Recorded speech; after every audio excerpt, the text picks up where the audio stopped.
Student, এতিয়া চোৱাচোন আমি question 8 চাওঁ আমাক কি দিয়া আছে question 8 কৈছে in each of the following ratios considering the consequent of the ratio as 100 find the equivalent ratio so ইয়াত যে এটা শব্দ কৈছে consequent মই এটো বুজাই দিম এতিয়া আমি অসমীয়াটো পঢ়ো এবাৰ চোৱা তলৰ প্ৰদত্ত অনুপাত কেইটাৰ প্ৰত্যেকৰে উত্তৰ পদ 100 কৰি সমতুল্য অনুপাত উলিওৱা চোৱা ইয়াত যে এটা শব্দ দিছে আমাক consequent মানে কি এটো মানে হল উত্তৰ পদ এতিয়া এটো মানে আকৌ কি মই আটাইবোৰ বস্তু বুজাই দিয়া আছে চোৱা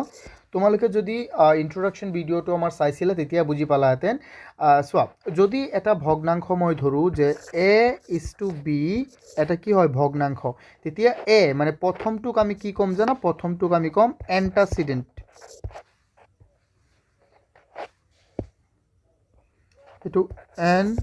antecedent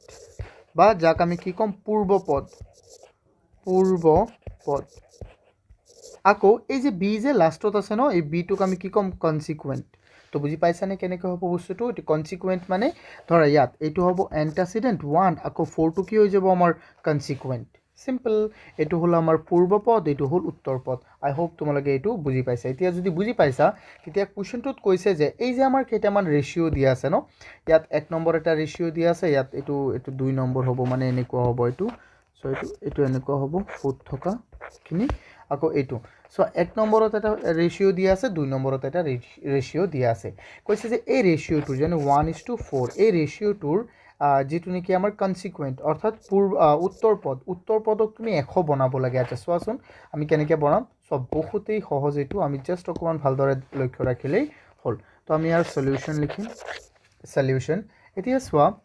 1:4 দিয়া আছে ন ইয়াক আমি কেনেকৈ লিখিব পাৰিম 1/4 লিখিব পাৰিম হয়নে নহয় কোৱা 1/4 আমি লিখিব পাৰিম এতিয়া চোৱাচোন আমাৰ তলৰ উত্তৰ পদক আমাক কি লিখিব দিছে এই যে 4 যে আছে এটো 4 আমাৰ উত্তৰ পদ হয়নে নহয় এই উত্তৰ পদক আমাক কি বনাব দিছে 100 চোৱাচোন কি বনাব দিছে 100 বনাব দিছে তো আমি 100 বনাই লম ইয়াক 100 বনালে কোৱাচোন তুমি ইয়াত আছে 1/4 এই 4ক যদি তুমি 100 বনাব বিচাৰা তেতিয়া তুমি 25 এৰে পূৰণ কৰিবা তেন্তে তলত যেটো পূৰণ কৰিব ওপৰতো সেম হেতু বস্তু পূৰণ কৰিব লাগিব না নাই কোৱা লাগিব তেন্তে ওপৰত হৈ যাব কিমান 1 পূৰণ 25 আৰু তলত হৈ যাব কিমান 4 পূৰণ 25 কিমান হৈ যাব 100 সিম্পল হৈ গল সোৱা বুজি পাইছানে এটাকে এটোক আমি কি লিখিব পাৰিম এটাকে ইয়াক আকৌ আমি লিখিব পাৰিম 225:100 মনত আছে এইটো এইবিলাক যে কেনেকৈ লিখো কি কথা তো আগৰ আটাইবোৰ কোৱেশ্চন যদি তোমালোকে চাইছা কেনেকৈ বনাইছো তেতিয়া হলে এইটো তোমালোকে আই হোপ বহুত ইজি হিচাপে এইটো বুজি যাবা বুজি পাইছাই ন বহুত ইজি কিটা সোৱা কোনটো antecedent হয় সোৱা যদি x কি হয় x আৰু y এটা হয় ন তেতিয়া এই x টোক আমি কি বুলি কম antecedent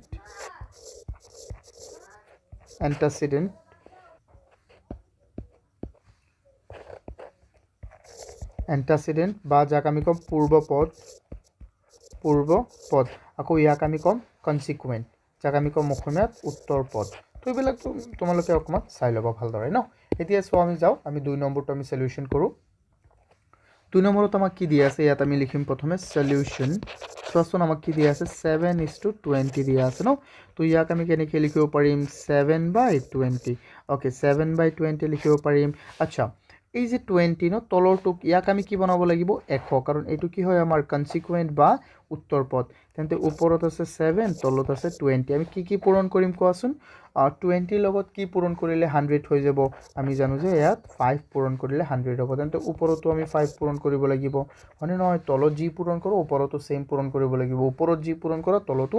সেম সংখ্যা আমাৰ পূৰণ কৰিব লাগিব তেন্তে 7 5 গুণ ইফালে হৈ গল আমাৰ 35 আৰু 20 আৰু 5 পূৰণ কৰিলে কিমান হৈ যাব আমাৰ 100 হৈ গল সো ইয়াক এতিয়া তুমি কি লিখিব পাৰিবা 35:100 কিমান হৈ যাব ষ্টুডেন্ট 100 হৈ যাব আই হোপ তোমালোকে এটো বুজি পাইছা ন কিমান ইজি কোৱেশ্চন এটো তোমালোকে যদি এটো বুজি নোপোৱা তেন্তে মোক আকৌ কবা মই আকৌ ট্ৰাই কৰিম তোমালোকক সুন্দৰকৈ বুজাই দিবলৈ ন স্টুডেন্ট অকমান সময় ৰবা তোমালোকে যদি আমাৰ কোৰ্স কিনিব বিচাৰা তেন্তে আমাৰ এপটো ডাউনলোড কৰা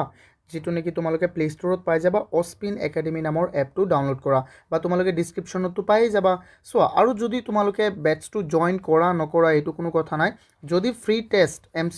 এমসিকিউ টেষ্টটো তোমালোকে দিব বিচাৰা ফ্ৰী এমসিকিউ টেষ্টটো তেতিয়া তোমালোকে মোক এইটো নম্বৰত কল কৰিব পাৰিবা সো 6002547877 আৰু সোৱা তোমালোকে এই যে ইয়াত যে মই যিকিটা ম্যাথছ কৰাই দিছো বা যিকিটা প্ৰবলেম কৰাই দিছো ইয়াৰ যদি তোমালোকে PDF পাব বিচাৰা তেন্তে আমাৰ ওয়েবসাইটটো ভিজিট কৰিব পাৰিবা www.ospinacademy.online ডেসক্ৰিপচনত তোমালোকে আটাইবোৰ ইনফৰমেশন পাই যাবা থ্যাংক ইউ সো এতিয়া চাও আমি নেক্সট কোৱেশ্চনটো আমাক কি দিয়া আছে ইফালে কৈছে সো ইয়াত কৈছে draw ফিগাৰ্স with roller and pencil and find the ratio হাতে কামে কৰি অনুপাত নিৰ্ণয় কৰা চিত্ৰ আঁকি মাপক পেন্সিল লৈ আচ্ছা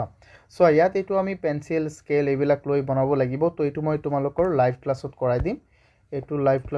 দিম যেটো আগন্তুক লাইভ ক্লাছ হ'ব এই কেদিনতে তো তোমালোকৰ তাত মই কৰাই দিম হা তো লাইভ ক্লাছত মই কৰাই দিম তাত থাকিব সকলোৱে মই ক্যামেৰা তাত থাকিব না তাত মই কৰাই দিম ঠিক আছে সো এইটো মই ইয়াত কৰিব নোৱাৰিম কাৰণ মই এইটো স্ক্ৰিনত কৰাই দি আছো তো অসুবিধা হ'ব পাৰে হা সো তেতিয়া তাত তোমালোকে প্ৰ্যাকটিক্যালি আৰু সুন্দৰকৈ বুজি পাবা ইয়াতো কৰাই দিব পাৰিম বাট এইটো ইমান ভাল নহব ন তো সো আমি চাও নেক্সট কোৱেশ্চনটো তাৰ পিছত আমাক কি দিছে কোৱেশ্চনটো সোৱা ইয়াত কৈছে present age of Tagar is 10 years কৈছে টগৰৰ বৰ্তমান বয়স কিমান 10 বছৰ her sister Malati age is 2 times of her age কৈছে যে তাৰ ভন্টি কি মালতীৰ বয়স তাতকৈ কিমান বেছি তাতকৈ 2 গুণ বেছি 2 times of her age তাৰ পিছত কৈছে what is the ratio of their present age what was the ratio of their age 5 years ago and what will be the ratio after 5 years কৈছে টগৰৰ বৰ্তমান বয়স 10 বছৰ তেওঁৰ ডাঙৰ বায়েক মালতীৰ বয়স তেওঁৰ বয়সৰ কেইগুণ দুগুণ দুয়োৰে বৰ্তমান বয়সৰ অনুপাত কিমান হ'ব এক নম্বৰ কোৱেশ্চন তাৰ পিছত কৈছে আজিৰ পৰা 5 বছৰ পূৰ্বে দুয়োৰে বয়সৰ অনুপাত কিমান আছিল 2 নম্বৰ কোৱেশ্চন আৰু এতিয়াৰ পৰা 5 বছৰ পিছত দুৰ বয়সৰ অনুপাত কিমান হ'ব হেতু আমাক ক'ব দিছে তাৰ পিছত কৈছে arrange this ratio in ascending order আকৌ এই ৰেশিও বিলাকক আমি ascending orderত বনাব লাগে ascending order মানে মনত আছে না নাই তোমালোকৰ কোৱাচোন ascending order মানে কি আছিল কোৱা ঊৰ্ধ্বক্ৰম আছিল হয়নে নহয় কি কোৱা তোমালোকে এটো নাজানা ascending order and descending order so সোৱা এতিয়া আমি কোৱেশ্চনটো বনাও সো ইয়াত আমি প্ৰথমে সলিউশনটো লিখো সলিউশন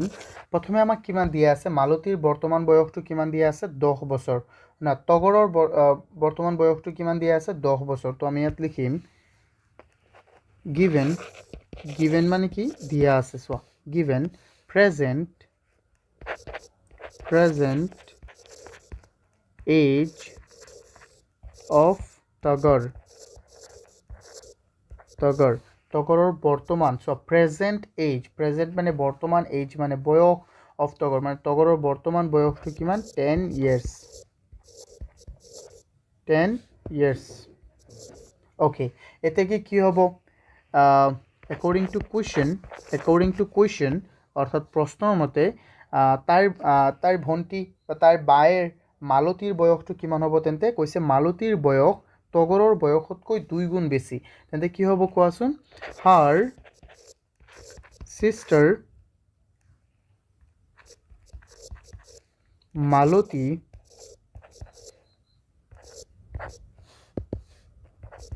Malati's age equal কিমান হৈ যাব 2 into 10 কিয় 2 into 10 এতিয়া সব কাৰণ কৈছে তাৰ বয়সৰ 2 গুণ হৈ যাব ন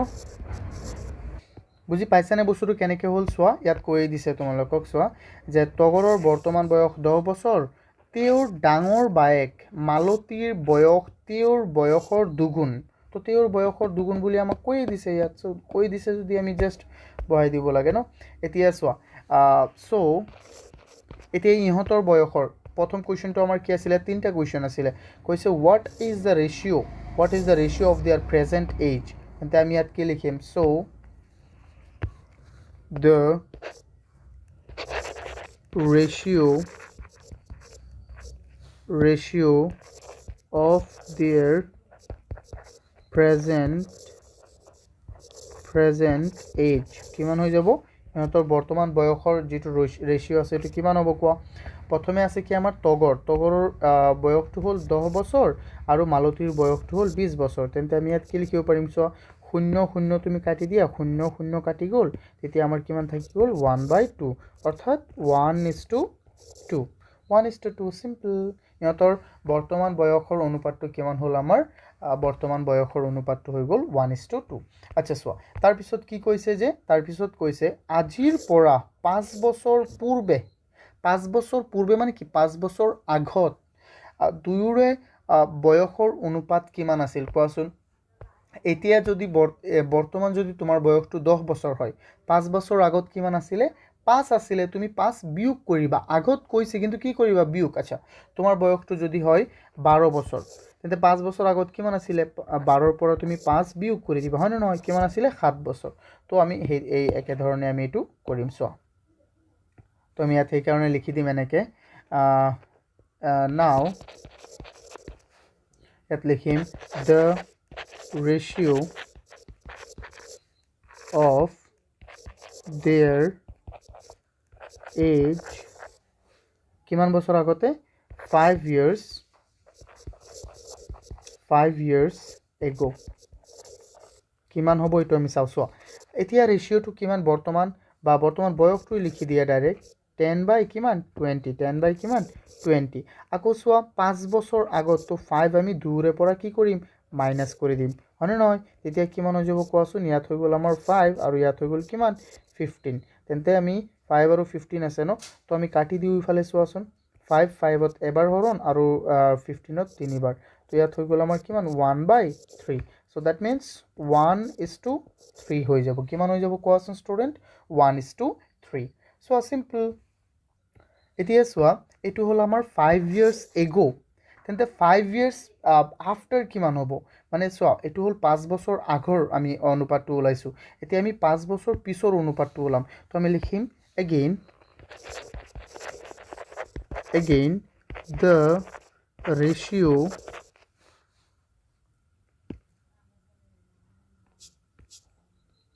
ration লিখি দিও কিয় মই এটো কিয় লিখো কোৱাচোন the ratio of their age after what কিমান after 5 years এটো after 5 years কিমান হ'ব এটো চাও আমি এতিয়া বৰ্তমান কিমান আছে কোৱাচোন বৰ্তমান হৈ গ'ল আমাৰ কি 10 আৰু এজনৰ কিমান 20 এজনৰ হৈ গ'ল আমাৰ 20 আচ্ছা কোৱা 5 বছৰ পিছত আজি যদি বৰ্তমান বয়সটো তোমাৰ হয় 12 বছৰ 5 বছৰ পিছত কিমান হ'ব 5 তুমি যোগ কৰি দিবা অৰ্থাৎ 17 বছৰ হয়নে নহয় আচ্ছা তো দুজনৰ বয়সটো সকলোৰে এক লগতে বাঢ়িব কমিব হয় নহয় এতিয়া ইয়াত তুমি 5 প্লাস কৰি দিবা ইয়াত তুমি 5 প্লাস কৰি দিবা এতিয়া কিমান হৈ গ'ল তেন্তে ইয়াত হৈ গ'ল 15 ইয়াত হৈ গ'ল 25 এতিয়া চোৱা তুমি এক কেনেকৈ কৰিবা এটুক যদি তুমি কাটি দিয়া 5 ইয়াত যাব 3 বাৰ ইয়াত যাব 5 বাৰ তেন্তে ওপৰত থাকি গ'ল আমাৰ 3 আৰু তলত থাকি গ'ল 5 that means 3:2 কিমান হৈ যাব 5 3:2 কিমান হ'ব 5 সিম্পল তেন্তে আমাৰ ৰেশিও তিনিটা ওলাল চোৱা এটা ৰেশিও হৈ গ'ল আমাৰ কিমান 1:2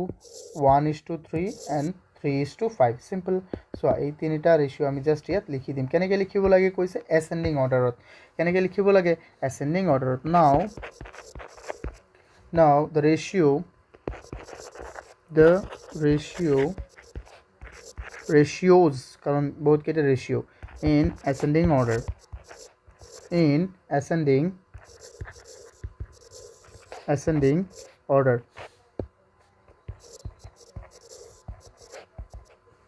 order কি হৈ যাব কোৱাচোন প্ৰথম কোনটো কোৱাচোন ইয়াত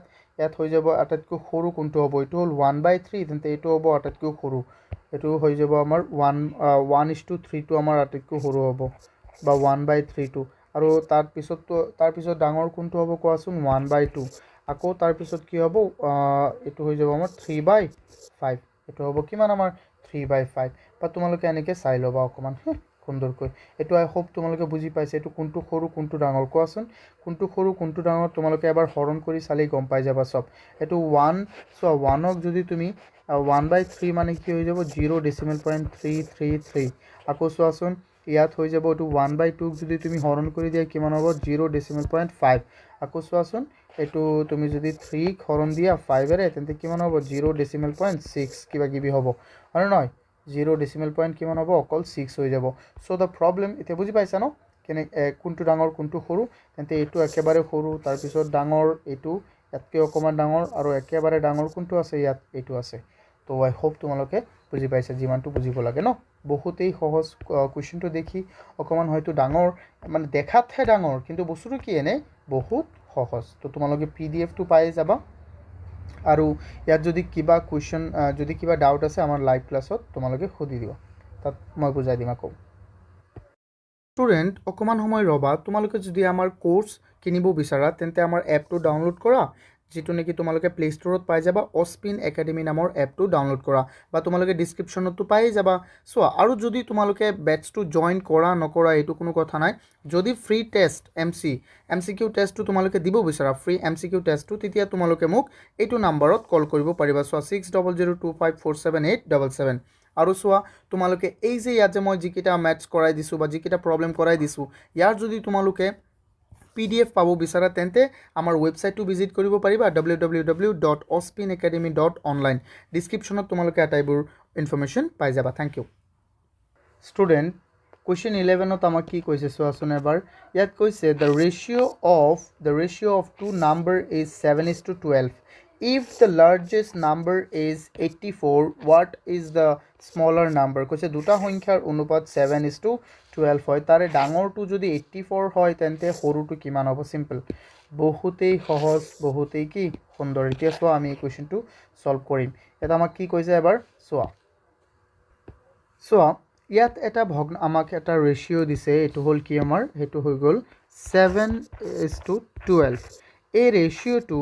এই ৰেশিওটোৰ এটা ডাঙৰ আৰু এটা কি এই ৰেশিওটো কেনেকৈ হৈছে দুটা সংখ্যাৰ মিলি হৈছে ন এটা সংখ্যা হল ডাঙৰ আৰু এটা কি সৰু তাৰি ভিতৰত ডাঙৰটো কিমান 84 তাৰি ভিতৰত ডাঙৰটো 84 তেন্তে ডাঙৰটোৰ কাৰণে কোনটো হ'ব কোৱাচোন এটো হ'ব না নাই কোৱা এটো হ'ব আৰু এটো কি হৈ যাব আমাৰ সৰুটো তো আমি ধৰি লম সৰুটো x ঠিক আছে আমি ধৰি লম সৰুটো কিমান x তেন্তে এনেকৈ আমি কৰিম সোৱা একেবাৰে সহজ তোমালোকে সুন্দৰকৈ বুজি পাবা এটো সোৱা আমি লিখো ইয়াত সলিউশন প্ৰথমে ইয়াত মই লিখিম let the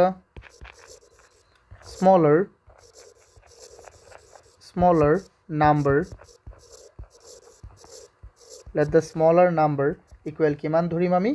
x এতেকে according to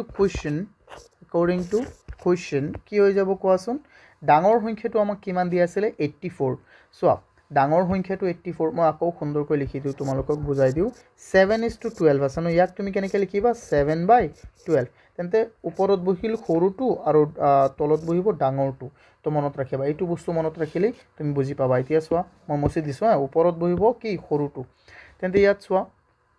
আমাৰ সৰুটো কি আছে x আৰু ডাঙৰটো কি সংখ্যা আমাৰ 84 ডাঙৰ সংখ্যাটো কিমান আমাৰ 84 হয়নে নহয় হয় 84 সোৱা এতিয়া আমি কি কৰিম আকৌ এই সংখ্যাটোৰ কি হ'ব কাৰ সমান হ'ব 7/12 ৰ সমান হ'ব তেন্তে এতিয়া আমি কৰিব লাগে জাস্ট ন এতিয়া আমি কৰিব লাগে এই অংকটো সো এইটো এটা আমাৰ বীজগণিতৰ অংক হৈ গল ন এলজেব্ৰা তোমালোকে পাই আহিছা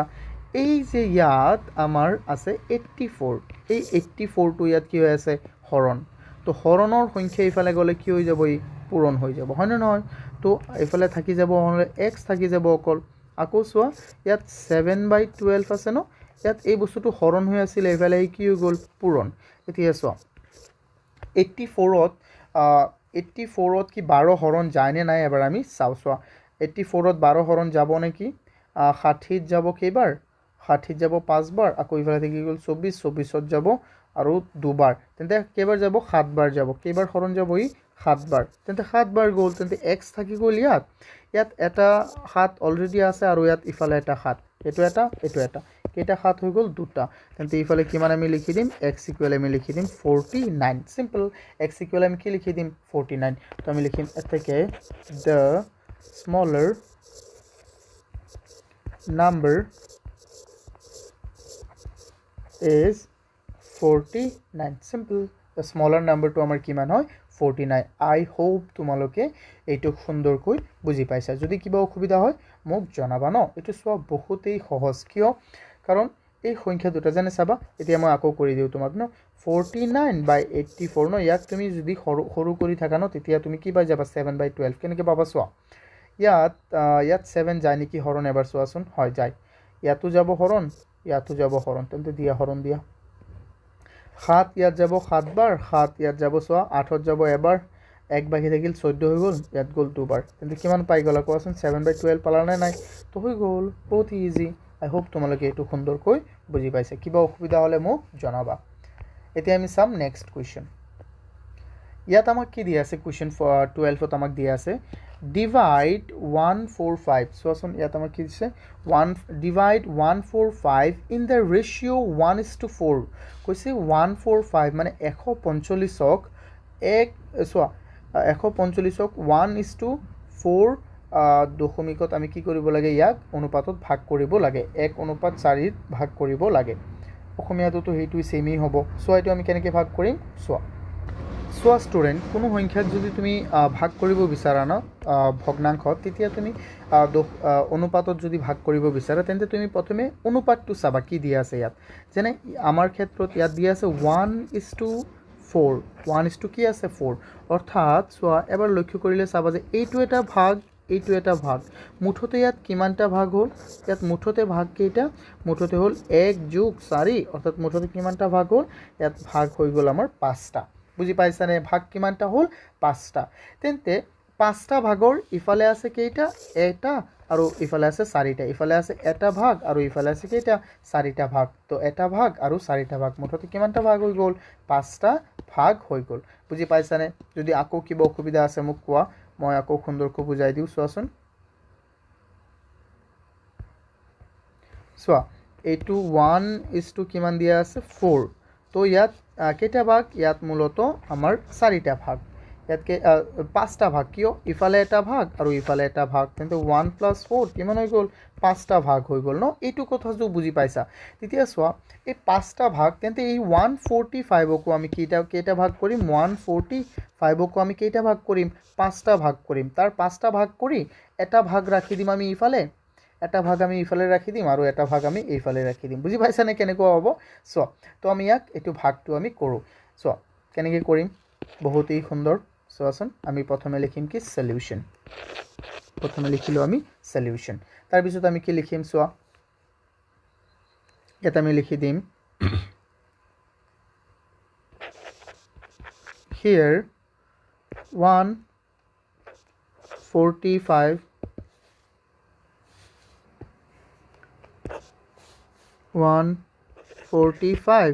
তাক কিহেৰে ভাগ কৰিবা প্ৰথমে 5ৰে ভাগ কৰিবা তো 5ৰে ভাগ কৰি দিলে চোৱাচোন ডাইৰেক্ট সব প্ৰথমে 5ৰে ভাগ কৰি দিলে কিমান হৈ যাব আমাৰ আমি বেলা চাও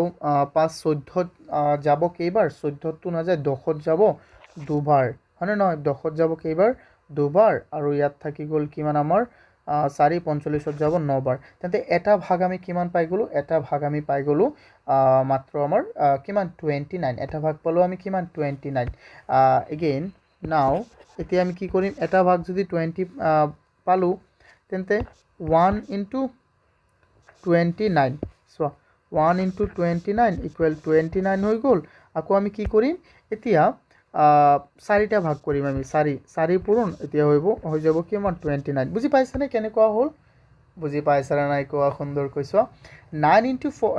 4 * 9 আমাৰ হৈ যাব কিমান 36 36 ৰ 6 4 * 2 হৈ যাব আমাৰ 8 আৰু 6 কিমান 8 আৰু 3 হৈ যাব আমাৰ 11 সো 116 সুন্দৰকৈ লিখি দিও 116 হৈ গল এটাকে কি হৈ যাব আমাৰ এটো হৈ যাব 1 ইয়াত হৈ যাব না 129 and কিমান হ'ব 116 simple 29 and 116 I hope তোমালোকে এটো বুজি পাইছা নে স্টুডেন্ট কেনেকৈ হ'ল প্ৰথমে আমি মুঠতে চালোঁ যে কেইটা ভাগ আছে আচ্ছা যদি এনেকুৱা থাকিলেহেঁতেন এইটোৰ সলনি যদি এনেকুৱা থাকিলেহেঁতেন যে 6:7 তেতিয়া মুঠতে কেইটা ভাগ হ'লেহেঁতেন 13টা তেতিয়া আমি এই সংখ্যাটোক 13ৰে হৰণ দিলোহেঁতেন কিবা কিবি কৰিলোহেঁতেন ন এনেকুৱা হ'লেহেঁতেন আই হোপ তোমালোকে বুজি পাইছা ন মূল বস্তুটো বহুতেই সহজ বহুতেই সুন্দৰ মুঠতে কিমান আমাৰ আছে এই দুটা আমি অনুপাতৰ সংখ্যা দুটা যোগ কৰি দিম তেতিয়া আমি পাই যাম যে কিমানটা ভাগ আছে তেতিয়া এই সংখ্যাটোৰে ধৰা আমাক 1000 দিলে ইয়াত সংখ্যাটো বা 100 দিলে যিয়ে দিয়ক ইয়াক আমি 13ৰে আমি হৰণ কৰি দিম এটা ভাগ পাই যাম তেতিয়া কিমানটা ভাগ আছে মুঠতে আমি পাই যাম চোৱা মইটো মুছি দিলোঁ এতিয়া আমি চাম নেক্সট কুৱেশ্যনটো ইয়াৰ চোৱা ষ্টুডেণ্ট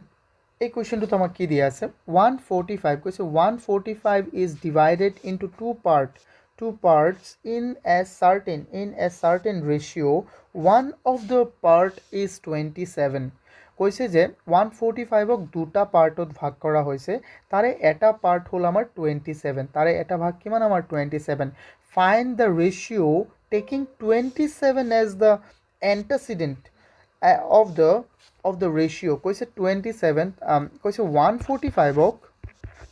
145ক দুটা ভাগত ভাগ কৰা হ'ল দুটা ভাগত এটা হ'ল এ ভাগ ধৰি লোৱা আৰু এটা কি বি ভাগ তাৰে এটা ভাগ হ'ল 27 আকৌ 27টো কি বুলি কৈছে এণ্টাচিডেণ্টটো মনত আছেই ন মই তোমালোকক কৈ দিছিলোঁ যদি এ আৰু বি এটা A:B এটা ৰেচিঅ' হয় প্ৰথমটোক আমি ক'ম এণ্টাচিডেণ্ট বা পূৰ্বপদ আৰু দ্বিতীয়টোক আমি ক'ম কি কনচিকুৱেণ্ট বা উত্তৰপদ তো এইটোতো তোমালোকে জানাই এইবিলাক মই ক'ব নালাগে বেছি ন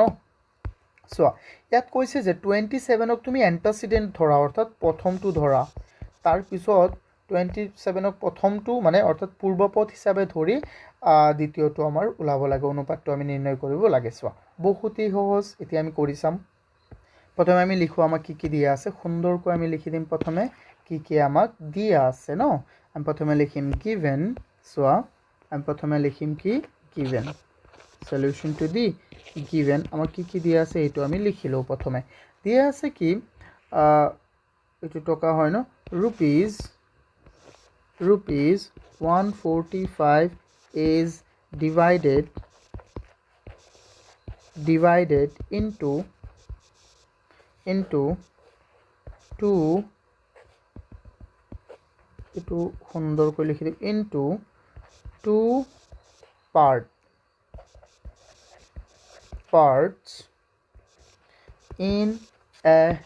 certain ratio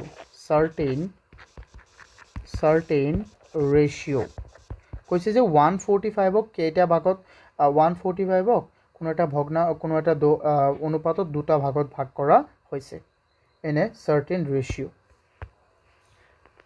here one part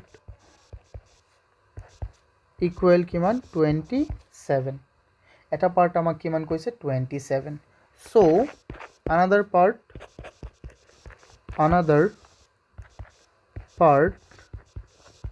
equal আমাৰ কিমান হৈ যাব তেন্তে আমাৰ আনটো পাৰ্ট কিমান হ'ব চোৱা ইয়াত মূল সংখ্যাটো কিমান 145 হয় নহয় মূল সংখ্যাটো আমাৰ কিমান দিয়া আছে 145 চোৱা মূল সংখ্যাটো আমাৰ দিয়া আছে 145 তাৰে ভিতৰত এটা হ'ল আমাৰ এটা সংখ্যা এই দুটাক দুটা ভাগ কৰা হৈছে এই বস্তুটোক দুটা ভাগ কৰা হৈছে সো ইয়াক দুটা ভাগ কৰা হৈছে এটা হ'ল আমাৰ কি 27 তেন্তে আনটো কিমান হ'ব তুমি কোৱাচোন ধৰা মই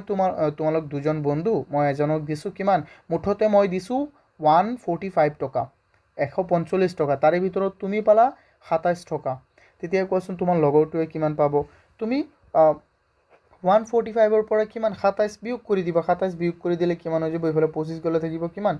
120 ইয়াৰ পৰা আকৌ কিমান গুছি যাব 118 কিমান হৈ যাব ষ্টুডেন্ট 118 কিন্তু 118 হৈ যাব সিম্পল তেন্তে আনটো পাৰ্ট কিমান হ'ব আমাৰ 118 লাগিলে ইয়াক একটু সৰুকে বনাই দিও এটো তোমালোকে পৰীক্ষাত লিখিব নালাগে মই জাস্ট এনেই বুজাই দিছো এটো এনেকে দি দিয়া এতিয়া তেন্তে ইয়াত আমি লিখি দিম 145 মাইনাস কিমান 27 that means 118 হৈ যাব সিম্পল 118 এতিয়া তেন্তে আমাৰ ৰেশিওটো হৈ গল এটা সংখ্যা হল কি এটাকে তো ৰেশিও ইকুৱেল কিমান হ'ব 27:118 চিম্পল 27:118 আই হোপ তোমালোকে এইটো সুন্দৰকৈ বুজি পাইছা যদি কিবা অসুবিধা হয় মোক প্লিজ জনাবা তোমালোকে হে চোৱা এইটো বুজি পাইছাই হ'বলা ন যে এটা সংখ্যাৰ 145 এটা কৈছে আমাক কিমান 145 তাৰে দুটা ভাগ তাৰে কেইটা ভাগ হ'ল দুটা ভাগ তাৰে এটা ভাগ হ'ল 27 তাৰ আনটো ভাগ কিমান হ'ব 145 পৰা তুমি বিয়োগ কৰি দিয়া 27 অৰ্থাৎ কিমান হৈ যাব 118 হৈ যাব ন 118 হৈ যাব যদি কিবা অসুবিধা হয় মোক জনাবা মই তোমালোকক সুন্দৰকৈ দেখুৱাই দিবলৈ চেষ্টা কৰিম আকৌ হা আৰু লাইভ ক্লাছতো তোমালোক থাকিব লাগিব তাত বহুতে লাইভ ক্লাছটো মিছ কৰি দিয়া তো লাইভ ক্লাছ মিছ কৰিলে বিলকুল নহ'ব এতিয়া চাও আমি আমাৰ কোৱেশ্চন 14 কোৱেশ্চন 14ত আমাক কি কৈছে চোৱা ইয়াত আমাক কৈছে Meenakshi earned 90,000 and saved 30,000 from her saving she gives half to the charity find the ratio of money she earns to the money she donate to charity মীনাক্ষীয়ে 90,000 টকা উপাৰ্জন কৰে আৰু 30,000 টকা জমা কৰে তেওঁৰ জমাৰ আধা অংশ তেওঁৰ জমাৰ আধা অংশ অনাথালয়ত দান কৰে তেওঁৰ উপাৰ্জন আৰু অনাথালয়ত দান কৰাৰ টকাৰ অনুপাত নিৰ্ণয় কৰা ইয়াত কৈছে যে মীনাক্ষীয়ে কি কৰে 90,000 টকা এক মাহত যিমানেই হওক এক মাহত কিমান 90,000 টকা উপাৰ্জন কৰে তাৰে ভিতৰত এই এক মাহত 90,000 টকা উপাৰ্জন কৰে কিন্তু কৰাৰ ভিতৰত বহুত খৰচ হৈ মানে সব গৈ পিনি তাৰ কিমান থাকে 30,000 টকা জমা থাকে তাৰ হাতত মানে এক মাহ গয়ো কি জমা থাকে আকৌ কৈছে যে আকৌ কি কৈছে যে এই 30,000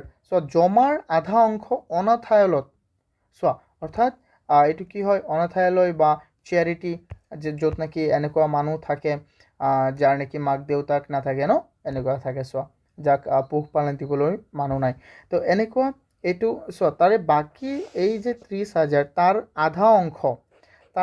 অংশ ক'ত দি দিয়ে এইটো চ্যাৰিটিত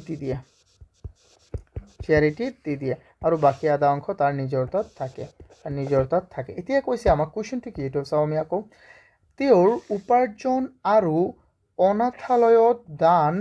কৰা টকাৰ অনুপাত ওলাব লাগে চোৱা এতিয়া আচ্ছা কোৱাচোন 30ৰ আধা কিমান হ'ব 30ৰ আধা হ'ল 15,000 হয়নে নহয় আকৌ ইফালে আহি গ'ল আমাৰ কিমান 15,000 ইফালে 15,000 তেওঁ উপাৰ্জন কিমান কৰে 90,000 আৰু অনাথালয়ত কিমান টকা দিয়ে 15,000 এতিয়া 90 আৰু আমাৰ 15ৰ কি কৰিব দিছে অনুপাত ওলাব দিছে 90 আৰু কিহৰ 15ৰ অনুপাত ওলাব দিছে সিম্পল 90 আৰু 15ৰ আমি কি 90,000 আৰু 15,000ৰ আমি কি ওলাই দিম অনুপাত ওলাই দিম বহুতেই সহজ বহুতেই সুন্দৰ এবাৰ আমি সুন্দৰকৈ জাস্ট চাব লাগিব কোৱেশ্চনটো ন তেতিয়াই সব কি হৈ যাব আমাৰ সুন্দৰ হৈ যাব সো মইটো কাট কৰি দিলো মই এইটো কাটিলো প্ৰথমে তাৰ পিছত মই আনসাৰটো বনাই আছে চোৱা তোমালোক এতিয়া চাও আমি কোৱেশ্চনটো আমি বনাও ইয়াত লিখিম আমি সলিউশন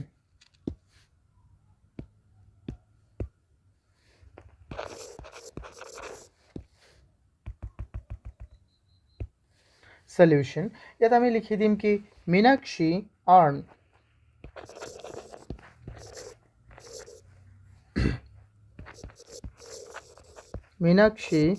earn এইটো গিভেন লিখিব লাগিছিল earn কিমান earn কৰে চোৱাচোন Meenakshi কিমান earn কৰে earns equal 90,000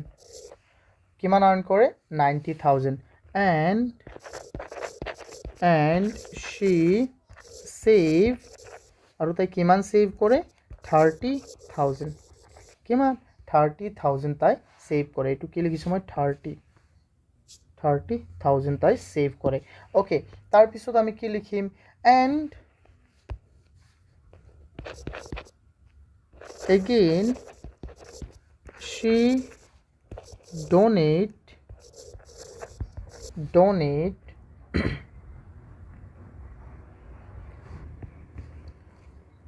half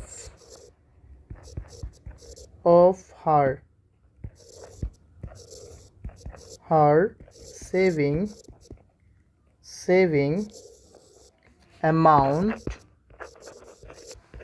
amount to charity. এতিয়া মই বুজাই দি আছোঁ মই কি লিখিছোঁ ইয়াত চোৱা ইয়াত মই লিখিছোঁ she donate তাই দান কৰে half of her saving amount তাইৰ জমা ৰখা চোৱা জমা বা সেভ চোৱা সেভিং বা জমা ৰখা ধনৰ পৰা কিমান টকা আধাই কি কৰে চ্যাৰিটিত দান দি দিয়ে সিম্পল চ্যাৰিটিত আধাই দান দি দিয়ে চোৱা দান দিয়া হ'ল মহৎ কাম তোমালোকেও দিবা হা চোৱা এতিয়া আমি লিখিম সো ইয়াত লিখি দিম direct so her donating she donates so she লিখি দিও she donate equal so half of 30,000 কিমান হৈ যাব আমাৰ 15,000 হ'ব না নাই হৈ যাব simple so now the ratio to কিমান হ'ব এতিয়া so ratio to হৈ যাব আমাৰ কৈছে কিহৰ ৰেশিও ওলাব লাগে আমাৰ কৈছে যে তাই কিমান টকা আৰ্ন কৰে মুঠতে 90,000 আৰ্ন কৰে কিমান টকা তাই চ্যাৰিটি দিয়ে 15,000 এতিয়া আমি কি কৰিম চোৱা কেনেকৈ ইফালে তিনিটা শূন্য ইয়াতো তিনিটা শূন্য কাটি দিয়া এতিয়া চোৱা আমাৰ ওপৰত থাকি গ'ল 90 তলত থাকিল কিমান আমাৰ 15 বুজি পাইছানে চোৱা মই এইটো অকমান ডাঙৰ কৰি দিও লাগিলে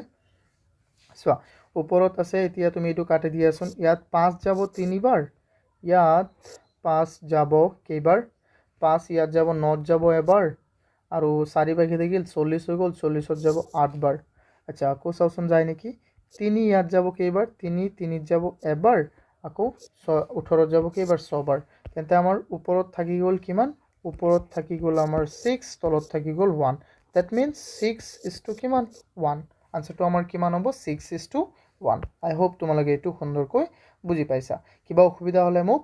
বিলকুল জনাবা তোমালোকে মোক জনাবা এই কাৰণে কোৰ্সটো তোমালোকে বাই কৰিছা ন যদি কিবা অসুবিধা হয় মোক বিলকুল সুন্দৰকৈ জনাবা আৰু যেতিয়াই অসুবিধা হয় মোক এইটো নম্বৰত কল কৰি দিবা আৰু এমসিকিউ টেষ্টবোৰ এটেম্প্ট কৰি থাকিবা ঠিক আছে তেতিয়া আৰু তোমালোকৰ আৰু বেছি ইমপ্ৰুভমেন্ট হ'ব ধৰা এইটো চ্যাপ্টাৰৰ আমি কমপ্লিট কৰিলো তেন্তে এইটো চ্যাপ্টাৰ কমপ্লিট কৰিলে ইয়াৰ পৰা এমসিকিউ টেষ্ট হ'ব তেতিয়া এমসিকিউ টেষ্টত কমসে কম চোৱা এটা চ্যাপ্টাৰৰ পৰা কমসে কম 100 to 150 কোৱেশ্চন আমি দিও 150 কোৱেশ্চন দিও তো চোৱা এটা চ্যাপ্টাৰৰ পৰা যদি 100 পৰা 150 কোৱেশ্চন তুমি এটেম্প্ট কৰা তেন্তে এইটো চ্যাপ্টাৰত আৰু কিবা বাকি থাকিব বুলি মই নাভাবো হা চোৱা এইটো হল আমাৰ অন্তিমটো কোৱেশ্চন যদি কিবা অসুবিধা হয় জনাবলৈ নাপাহৰিবা থ্যাংক ইউ